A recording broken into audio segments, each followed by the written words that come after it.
नमस्कार, आप सभी का स्वागत है ऑनलाइन लर्निंग में। तो अब हम करेंगे लेक्चर 2.2 का the origin and evolution of star, तारे का जन्म तथा विकास। ठीक है, जो लेक्चर 2 हमने जो पिछले लेक्चर में स्टार्ट किया था उसका सेकंड पार्ट है ये, जिसमें हम सिर्फ स्टार के बारे में जानेंगे कि स्टार का ओरिजिन कैसे हुआ, एवोल्यूशन कैसे होता है। तो इसके अंदर आप सीक्वेंस के अंदर समझते जाइएगा। ठीक है, सीक्वेंस के अंदर इसमें समझते जाइएगा, मैं आपको बताता चलूँगा। आपको कुछ भी ना समझ आए तो कमेंट में पूछ लीजिएगा, और पिछली जो 2 वीडियो ज़रूर देखिएगा। कभी भी आपने अगर जियोग्राफी नहीं पढ़ी है तो भी आपको समझ आएगी। ठीक है, उनके लिंक डिस्क्रिप्शन बॉक्स में दे दिए गए हैं। चलिए स्टार्ट करते हैं। सबसे पहले क्या होता है ना, जो ब्रह्मांड होता है उसमें मैंने आपने पिछले लेक्चर में बताया था कि जो हाइड्रोजन गैस से काफ़ी सारे बादल बनते हैं, क्लाउड्स बनते हैं। ठीक है, और वो सारे इकट्ठे होते हैं तो उनको आकाशगंगा का अलग अलग होते हैं, जो अलग अलग केशीय पिंड बनाते हैं। तो वो निहारिका होती है, एक साथ इकट्ठे हो जाते हैं, साथ में धूलकण इकट्ठे हो जाते हैं, तो वो आकाशगंगाएँ होती है। ठीक है, तो उसके बाद क्या होता है ना, इतने बताया था मैंने पिछले लेक्चर में। तो इसमें आगे देखिए आप, जो इसमें काफ़ी सारे इकट्ठे हुए जैसे आकाशगंगा। ठीक है, ये जैसे कि लगा लो आप एक पूरी आकाशगंगा, ये है एक गैलेक्सी है, यानी कि ये क्या, ये गैलेक्सी को हिंदी में आकाशगंगा कहा जाता है। ठीक है, और इसके अंदर जब इसके बिल्कुल सेंटर में जब नाभिकीय संलयन शुरू हो जाता है, जब न्यूक्लियर फ्यूजन शुरू हो जाता है, तो क्या होता है, जो हाइड्रोजन गैस से ये बादल बने थे, किससे बने थे, इसके अंदर बादल किससे बने थे, हाइड्रोजन गैस से। तो क्या होता है, जो हाइड्रोजन गैस होती है ना, जो हाइड्रोजन होती है वो हीलियम में बदलने लग जाती है। किस में बदलने लग जाती है, 1 मिनट, हीलियम में बदलने लग जाती है, हाइड्रोजन से हीलियम में बदलने लग जाती है। ठीक है, और अब मैंने आपको पिछले लेक्चर में ये बताया था कि ये जब एक साथ इकट्ठे होते हैं और तो इन्हीं से ही तारों का निर्माण होता है। तो तारों का निर्माण होता है कैसे, जब हाइड्रोजन हीलियम में बदलने लग जाती है। तो और ये बदलती कैसे, ये बदलती है ग्रेविटेशनल फोर्स के कारण। ठीक है, गुरुत्वाकर्षण बल के कारण बदलती है। और ठीक है, तो उनसे हाइड्रोजन से हीलियम में बदलने लग जाती है, तो उसको कहते हैं, उससे फिर तारों का निर्माण शुरू हो जाता है, तारे बनने शुरू हो जाते हैं। और ये जो बादल बनते हैं इनको कहते हैं स्टेलर नर्सरी।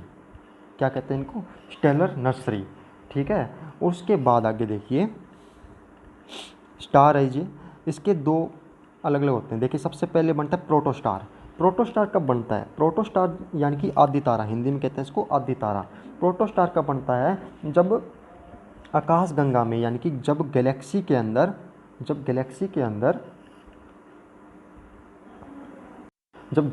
अंदर हाइड्रोजन का बादल होता है बड़ा।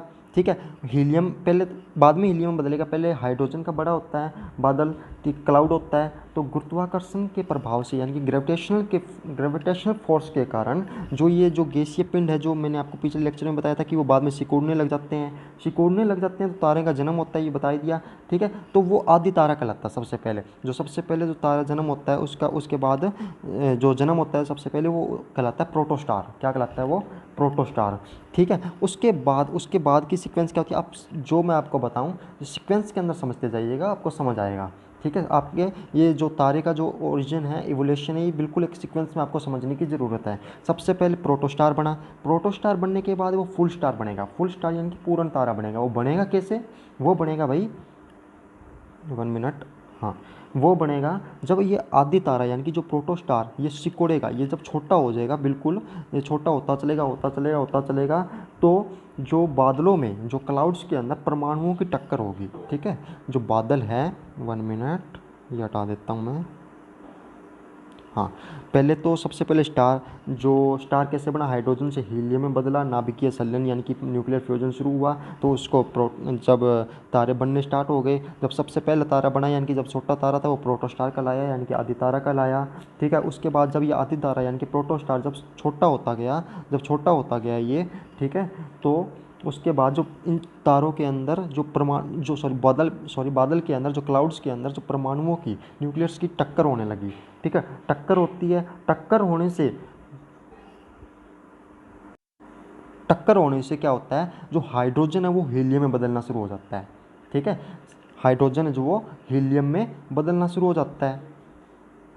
हाइड्रोजन जो हीलियम में बदलना शुरू हो जाता है, उसी से पूर्ण तारा बनता है। देखिए आप शुरू से दोबारा सीक्वेंस से देखिए, सबसे पहले क्या होता है, सबसे पहले होता है कि जो ब्रह्मांड के अंदर, जो यूनिवर्स के अंदर काफ़ी सारे गैस और बादलों से जो बादल बने होते हैं उसे आकाशगंगाएं बनती है, जो पिछले लेक्चर में मैंने बता दिया। ग्रेविटेशनल फोर्स के कारण उसके बीच में आकाशगंगा के सेंटर के अंदर ग्रेविटेशनल फोर्स के कारण न्यूक्लियर फ्यूजन शुरू हो जाता है, तो उससे हाइड्रोजन हीलियम में बदलने लग जाता है। हाइड्रोजन हीलियम में बदलता कैसे है? हाइड्रोजन हीलियम में बदलता है सबसे पहले वो जो बादल होते हैं ना, सबसे पहले उनसे ये तारे का निर्माण होता है जिसको आदि तारा कहा जाता है। और ये जब तारे सिकुड़ने लग जाते हैं, जब ये तारे सिकुड़ने लग जाते हैं, जब छोटे होने लग जाते हैं, तो क्या होता है, तो हाइड्रोजन से हीलियम में बदलने की प्रक्रिया शुरू हो जाती है। उसके बाद ये पूर्ण तारा बनता है, फिर बनता है पूर्ण तारा। आगे समझ, अगर आपको नहीं समझ आई हो तो दोबारा वीडियो देख लीजिएगा या फिर कमेंट बॉक्स में मुझसे कुछ भी पूछ लीजिएगा, ठीक है। उसके बाद आगे देखिए,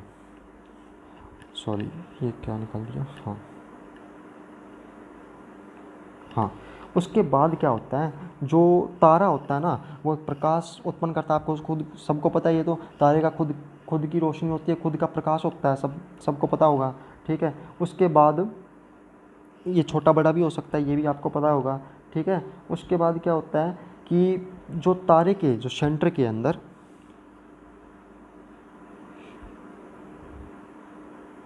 ये देखिए जो स्टार है, इसके बिल्कुल यहाँ सेंटर के अंदर जब नाभिकीय जो संलयन शुरू हुआ था शुरू में, ठीक है, यानी कि जो न्यूक्लियर फ्यूजन शुरू हुआ था, उसके बाद जो बिल्कुल जो तारे का जो सेंटर होता है उसको क्रोड कहते हैं। क्रोड क्या होती है? सेंटर की सेंटर में होता है क्रोड। आप हम जब पृथ्वी वाला चैप्टर करेंगे, जब origin and evolution of earth करेंगे, उसके अंदर मैं आपको क्रोड बहुत अच्छे से समझाऊंगा।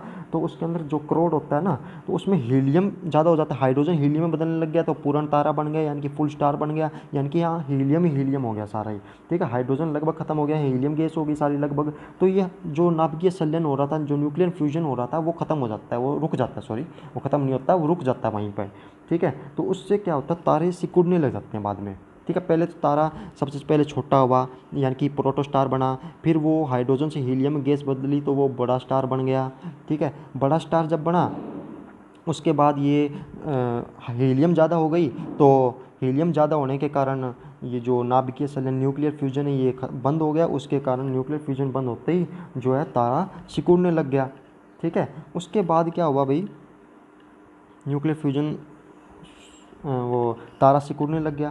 तारा सिकुड़ने लगने के बाद में क्या होता है, देखिए, तो फिर तारे की जो बाह्य कवच होती है, यानी कि जो बाहर का जो एरिया होता है, जो आउटर जो कवच होता है, उसके हाइड्रोजन का हीलियम में परिवर्तन होने से जो ऊर्जा विकिरण होती है ना, यानी कि जो एनर्जी रेडिएशन होती है वो कम होती जाती है, ठीक है, डिक्रीज होती जाती है। क्या होती जाती है? डिक्रीज होती जाती है ऊर्जा विकिरण, यानी कि एनर्जी रेडिएशन, ठीक है। उसके बाद एनर्जी रेडिएशन हो जाती है तो उसका जो रंग होता है तारे का, जो स्टार का रंग होता है वो रेड हो जाता है, उसको कहते हैं रेड जिएंट स्टार। क्या कहते हैं उसको? Red giant star. ये देखिए रेड जिएंट स्टार कहलाता है, वो क्या कहलाता है? रेड जिएंट स्टार कहलाता है, ठीक है। उसके बाद अगली प्रक्रिया क्या होती है? अगली प्रक्रिया होती है कि उसके बाद जो हीलियम है, हीलियम जो गैस है, जो हीलियम है वो भारी पदार्थ में परिवर्तित होने लगते हैं, यानी कि भारी जैसे कि आपका लोहा हो गया या फिर कुछ और भारी चीज़, प्लेटिनम हो गया, मतलब इस तरह की जो भारी चीज़ें होती है, सॉरी जो भी है, लोहा हो गया जैसे कि उनमें यह ट्रांसफ़र होने लगता है। उसके बाद क्या होता है, देखिए अब इम्पोर्टेंट चीज़ बता रहा हूँ आगे, 1 मिनट। हाँ, तो वो लोहे में परिवर्तित होने लगे, लोहे में नहीं, मतलब कोई भी भारी पदार्थ हो सकता है, लोहा तो मैंने बस वैसे एग्जांपल दे दिया आपको, ठीक है। उसके बाद तारे का जो मास है, यानी कि जो द्रव्यमान है तारे का जो द्रव्यमान है वो अगर सूर्य के अगर बराबर आ गया, ठीक है, जो सन का जो मास है और जो स्टार का जो मास है, यानी कि इनका जो द्रव्यमान है, अगर वो द्रव्यमान सन के बराबर आ गया तो वो रेड जिएंट स्टार से कहाँ बदल जाएगा? वो बदल जाएगा वाइट ड्वार्फ में। किस में बदल जाएगा? वाइट ड्वार्फ, DWARF, ठीक है, इसमें बदल जाएगा, ठीक है। और उस वाइट ड्वार्फ में बदलने के बाद वो ब्लैक ड्वार्फ में बदल जाएगा। किस में बदल जाएगा? ब्लैक ड्वार्फ में, ठीक है। उसके बाद वो ब्लैक ड्वार्फ में बदल जाएगा। कब? जब जो तारे का जो मास है वो सन के अगर बराबर आ गया तो। और सन के बराबर आने का मतलब होता है एक वहाँ पे एक लिमिट खींची गई है, चंद्रशेखर लिमिट कहते हैं जिसे। क्या कहते हैं? जिसे चंद्रशेखर लिमिट कहते हैं। मैं आपको समझाता हूँ चंद्रशेखर लिमिट क्या। देखिए चंद्रशेखर कौन थे? सुब्रमण्यम चंद्रशेखर एक अमेरिका के जियोलॉजिस्ट थे। कौन थे? अमेरिका के एस्ट्रोफिजिस्ट थे। ठीक है, आप जियोलॉजिस्ट भी कह सकते हो। जो इंडिया के ही थे, वैसे वो अमेरिका में थे पर भारतीय मूल के थे वो। उन्होंने 1930 के अंदर 1930 के अंदर 1930 में ये चंद्रशेखर सीमा बनाई थी, चंद्रशेखर सीमा बनाई थी। ठीक है, और इस चंद्रशेखर सीमा में क्या था कि सूर्य का जो मास है और जो स्टार का जो मास है इनकी वो बराबर आ गया, ये एक लिमिट थी। ठीक है, इसकी लिमिट लगभग अभी जो मानी जाती है आजकल वो 1.39 मानी जाती है, लगभग 1.39 के आसपास मानी जाती है।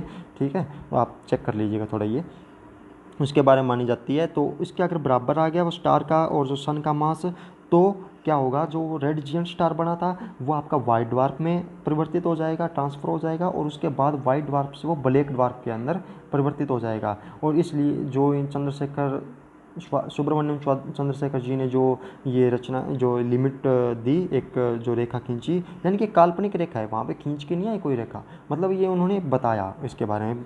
ठीक है, तो उनको 1983 के अंदर इसके लिए नोबेल प्राइज़ भी मिला था। ठीक है, उसके बाद क्या होता है भाई? अगली जो लाइन जो मतलब अगली जो सीक्वेंस क्या होती है? सबसे पहले अपने ने हाँ, सबसे पहले आपने ने देख लिया ना कि सबसे पहले क्या होता है कि ब्रह्मांड में जो गुरुत्वाकर्षण बल के कारण नाभिकीय यानी कि न्यूक्लियर फ्यूजन शुरू हो जाता है, जिसके कारण हाइड्रोजन हीलियम में बदलने लग जाती है, तारे बनने शुरू हो जाते हैं। ठीक है, और जो तारे बनते हैं सबसे पहले वो प्रोटोस्टार कहलाता है, फिर हाइड्रोजन हीलियम बदलने की प्रक्रिया आरंभ हो जाती है। जब बदलने लग जाती है पूर्ण तारा यानी कि फुल स्टार बनता है। फुल स्टार बनने के बाद जो है, अगर मान लो हीलियम ज़्यादा हो गई, हीलियम हो गई, हाइड्रोजन ख़त्म हो गई, तो नाभिकीय संलयन की जो प्रक्रिया है यानी कि जो न्यूक्लियर फ्यूजन शुरू हो रखा था वो रुक जाता है। उसके कारण तारे सिकुड़ने लग जाते हैं। तारे जब सिकुड़ेंगे तो जो बाहर की जो एनर्जी रेडिएशन है उसके स्टार के बाहर की एनर्जी रेडिएशन वो डिक्रीज़ हो जाएगी। डिक्रीज़ होगी तो जो स्टार का कलर है वो रेड हो जाएगा। रेड होते ही उसको रेड जियंट स्टार कहेंगे। रेड जियंट स्टार होते ही जो हीलियम है वो कार्बन में, और वह कार्बन भारी पदार्थ में, ठीक है, हीलियम कार्बन में बदलती है, कार्बन भारी पदार्थ में, भारी पदार्थ जो मैंने एक लोहा आपको एग्जांपल दिया था उसमें ट्रांसफ़र होने लगता है। और उसके बाद अगर तारे का जो स्टार का मास सूर्य के बराबर है, यानी कि वो इस चंद्रशेखर लिमिट से पता चलेगा 1.39 मानी जाती है जो कि, ठीक है, तो वो रेड जियंट स्टार से आपका वाइट ड्वार्फ में बदल जाएगा। वाइट ड्वार्फ में जब बदलेगा तो उसके बाद उसको ब्लैक ड्वार्फ में बदल दिया जाएगा, मतलब खुद ही बदल जाएगा वो। ठीक है, और उसके बाद क्या होता है, अगर उसके बाद देखिए वाइट ड्वार्फ में बदल गया, उसके बाद ब्लैक ड्वार्फ में बदल गया। फिर अगर स्टार है जो उसका जो मास है वो सूर्य से बहुत ज़्यादा हो गया, तो एक सूर्य से अगर वो बहुत ज़्यादा हो गया तो स्टार के बिल्कुल बीच में सेंटर के अंदर बहुत बड़ा एक विस्फोट होता है। किसके कारण विस्फोट होता है? ये विस्फोट होता है ग्रेविटेशनल फोर्स के कारण। किसके कारण विस्फोट होता है? ये होता है ग्रेविटेशनल फोर्स के कारण, गुरुत्वाकर्षण बल के कारण ये विस्फोट होता है। क्योंकि ये तारे का जो द्रव्यमान है, तारे का जो मास है वो सन से बहुत ज़्यादा हो चुका है। तो क्या होता है, जो इसके अंदर विस्फोट होता है उसको सुपरनोवा विस्फोट कहते हैं। ठीक है, उसको क्या कहते हैं? सुपरनोवा एक्सप्लोजन कहते हैं। उसको क्या कहते हैं भाई? उसको कहते हैं सुपरनोवा एक्सप्लोजन। ठीक है, और सुपरनोवा एक्सप्लोजन के बाद जो विस्फोट होने से जो अंदर का जो भाग बचता है उसको न्यूट्रॉन स्टार कहते हैं। उससे न्यूट्रॉन स्टार कहते हैं। उसको क्या कहते हैं? उसको न्यूट्रॉन स्टार बनता है, उसको कहते हैं न्यूट्रॉन स्टार। और न्यूट्रॉन स्टार को पल्सर तारा भी कहा जाता है, पल्सर तारा आप कह सकते हो। ठीक है, पल्सर कहा जाता है। पल्सर आप सिर्फ पल्सर आप पल्सर मान लीजिए इसको, सिर्फ पल्सर। ठीक है, पल्सर कहा जाता है। ठीक है, उसके बाद जब पल्सर बन गया उसके बाद क्या होता है, देखिए मैं आपको एक चीज़ और समझाता हूँ यहाँ, बहुत ही इंटरेस्टिंग चीज़। 1 मिनट। हाँ, अब देखिए कि मान लो स्टार है, ठीक है, उसको आपको ये पता करना है कि इसकी मतलब एज कितनी होगी। देखिए अगर वो, मैं आपको कोई खाली पेज ले लेता हूँ, कोई है तो इसमें देख लेता हूँ, खाली पेज मिलेगा मुझे। हाँ, यहाँ पे देख लेते हैं अपन। 1 मिनट टाइम लग रहा है। हाँ, अब देखिए जो स्टार है, ठीक है, अगर ये ब्लू है या फिर वाइट है, ब्लू है या फिर वाइट है, इनमें से कोई अगर इसका कलर है, ठीक है, तो वो यंग है, तो वो तारा होता है, जो स्टार होता है वो यंग होता है, ठीक है, जो भी यंग होता है, ठीक है, यंग होता है। ओके, और अगर उसका कलर नारंगी हो गया, ऑरेंज हो गया, सॉरी नारंगी हो गया, ठीक है, तो वो अडल्ट हो जाता है, ठीक है, तो वो अडल्ट होता है। उसके बाद अगर उसका कलर रेड हो गया, यानी कि बिल्कुल रेड हो गया, तो यानी कि रेड जियंट स्टार, उसके बाद ये वृद्ध होता है, यानी कि ओल्ड एज हो जाता है, ठीक है, ओल्ड एज हो जाता है। तो ये ओल्ड एज जब वो होता है ना, ओल्ड एज होता है, तो इसके बाद विस्फोट होता है, जो मैंने आपको पिछले अभी स्लाइड में बताई है किस प्रकार विस्फोट होता है, आप ध्यान से समझिएगा चीज़ को, ठीक है। जब तो वो ब्लैक होल में बदल जाता है, यानी कि जो न्यूट्रॉन स्टार था, जो सुपरनोवा विस्फोट हुआ, सुपरनोवा विस्फोट से न्यूट्रॉन स्टार बना, न्यूट्रॉन स्टार को पल्सर कहा गया, और पल्सर से यानी कि न्यूट्रॉन स्टार से वो ब्लैक होल के अंदर बदल गया। ब्लैक होल क्या होता है, इस चीज़ को अभी अपन समझते हैं।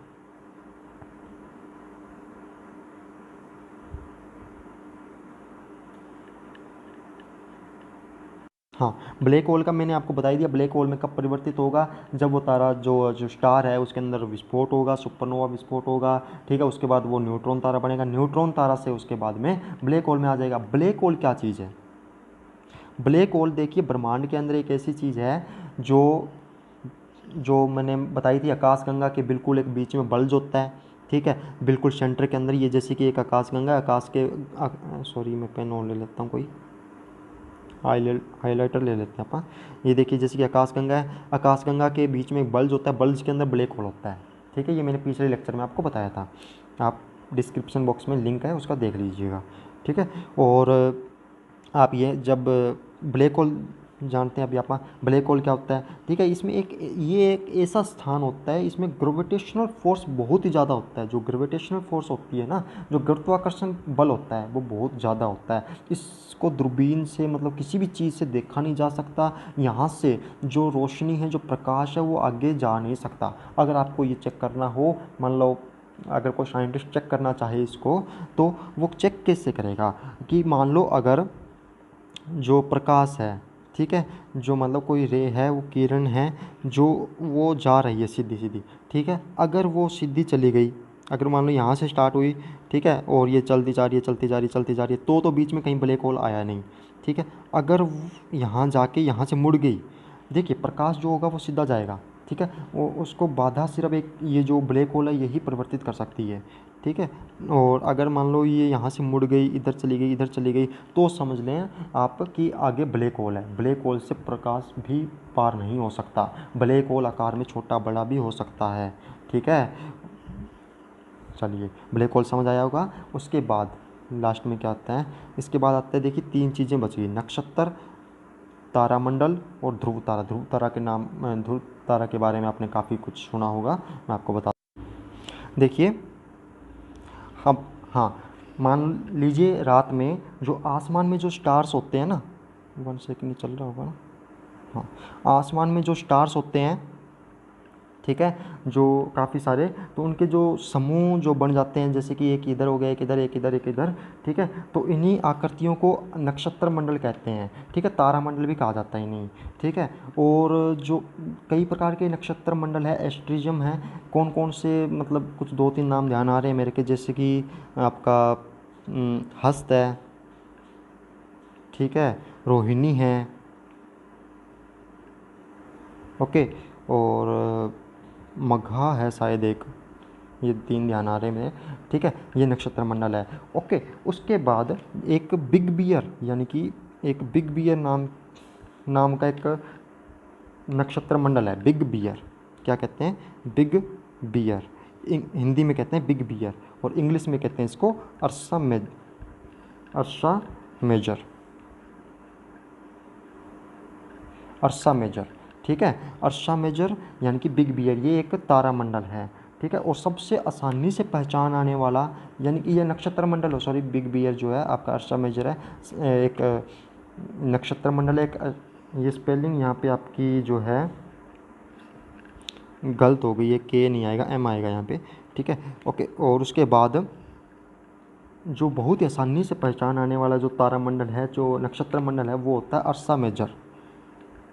अर्सा मेजर यानी कि स्मॉल बियर, उसको कहते हैं स्मॉल बियर, स्मॉल बियर, उसको कहते हैं स्मॉल बियर, सबसे आसानी से पहचान आएगा, ठीक है। इस बिग बियर का ही एक हिस्सा है, ये बिग बियर का ही भाग है स्मॉल बियर, जो सबसे आसानी से पहचान आ सकता है, ठीक है। और इसे सप्तऋषि मंडल भी कहते हैं। इसे क्या कहते हैं भाई, जो स्मॉल बियर है इसको क्या कहते हैं, इसको सप्तऋषि मंडल भी कहते हैं, सप्तऋषि मंडल, ये सप्तऋषि मंडल भी कहते हैं। उसके बाद क्या होता है कि सप्तऋषि की सहायता से हम, इस सप्तऋषि मंडल की सहायता से हम पता लगा सकते हैं कि ध्रुव तारा कहाँ है। ये ध्रुव तारा आप ध्यान रखिएगा, ज़्यादातर ये जो नॉर्थ साइड होते हैं ना, उत्तर दिशा, ज़्यादातर नहीं, हमेशा ये उत्तर दिशा में ही, उत्तर दिशा को ही, नॉर्थ जो डायरेक्शन है इसी को ही इंगित करता है, इसी तरफ रहता है ये, ठीक है। जब हम सप्तऋषि मंडल की सहायता से हम एक ध्रुव तारे की जो है, पोल स्टार की जो स्थिति जान सकते हैं, ठीक है। और ध्रुव तारा हमेशा एक उत्तर दिशा को ही बताता रहता है,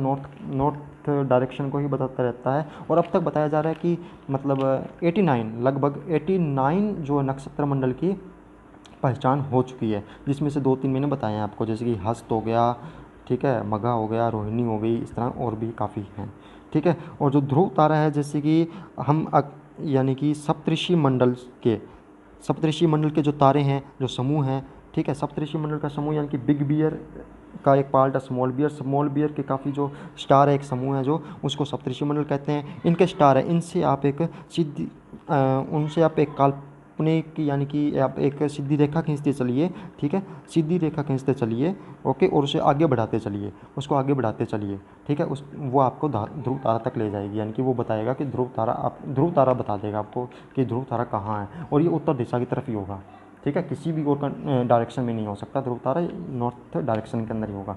तो ठीक है, तो चलिए आप सभी का धन्यवाद। इस लेक्चर के अंदर हमने जो origin and evolution of star के बारे में देखा है, दोबारा मैं बता देता हूँ सारा अच्छे से, कि जो सबसे पहले ग्रेविटेशनल फोर्स के कारण जो नाभिकीय संलयन शुरू होता है, उसके कारण हाइड्रोजन, फिर वो तारे बनने स्टार्ट हो जाते हैं, उसके बाद हाइड्रोजन से हीलियम में बदलता है, आदि तारा कहलाता है, फिर पूर्ण तारा हो जाता है, यानी कि फुल स्टार कहलाता है। फुल स्टार के बाद में वो हीलियम ज़्यादा हो जाती है, तो जो नाभिकीय संलयन रुक जाता है, तो तारा सिकुड़ने लगता है, उसके बाद उसकी जो एनर्जी रेडिएशन है जो बाहर की, वो डिक्रीज हो जाती है, उसके बाद इसका कलर है वो रेड हो जाता है, रेड जिएंट स्टार कहलाता है। उसके बाद चंद्रशेखर सीमा वाला है, आप देख लीजिएगा। उसके बाद वाइट ड्वार्फ, फिर ब्लैक ड्वार्फ, फिर सुपरनोवा एक्सप्लोजन होता है, उसके बाद आपका न्यूट्रॉन तारा बनता है, उसके बाद आपका ब्लैक होल होता है, ब्लैक होल, ठीक है। और नक्षत्र तारामंडल ध्रुव तारा के बारे में मैंने बताया, नक्षत्र 89 के आसपास ये इस बार अब तक देखे जा चुके हैं, बताया जाता है, ठीक है। और तारामंडल ये काफ़ी तारों का समूह तारामंडल कहलाता है, ठीक है। और आपका और जो सप्तऋषि मंडल कहलाता है, ये बिग